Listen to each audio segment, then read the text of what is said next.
You've invested in firewalls, you run penetration tests, your endpoints are locked down. You think you're secure. But even if you're cyber secure, you're still not safe. Being secure is not enough. Because security is only one piece of resilience. Cybersecurity can protect you from external attacks, but there are many internal issues in the way you manage your technology and your data that can present even bigger threats to resilience. You need a broader view of how the management of data and technology can improve a wider spectrum of resilience. You need to think more broadly about data resilience, not just cyber resilience. I was part of a team led by Veeam that developed a new management framework for this type of risk, the Data Resilience Maturity Model, or DRMM.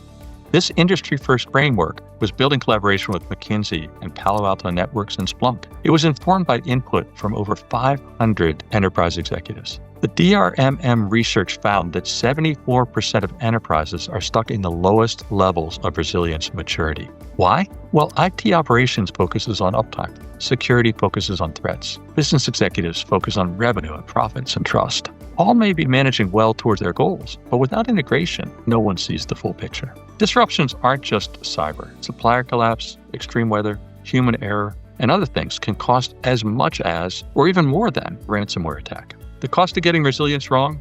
Well, downtime costs the Global 2000 nearly $400 billion annually. And that's just money.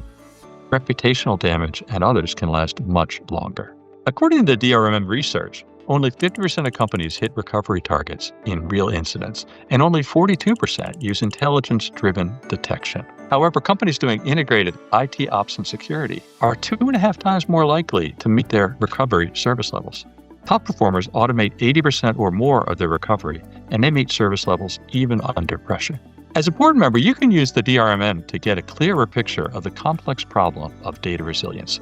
The DRMM provides an integrated viewpoint across 5 key pillars: backup, recovery, data mobility, security, and intelligence. These pillars are highly related and all are important. Taking a broad view of data resilience can help you know where to look and what questions to ask. They can help you assess your company's data resilience against industry benchmarks. And they help you integrate viewpoints and actions across IT ops, security, and other parts of the organization. You're already doing cybersecurity, but that's not enough. You need a broader view of the company's risks to data resilience, because the biggest risk you have is the one you don't know about. So, what can you do? Well, check out the DRMM guide. Assess your resilience. Close the gaps so you can ensure that you see the full picture.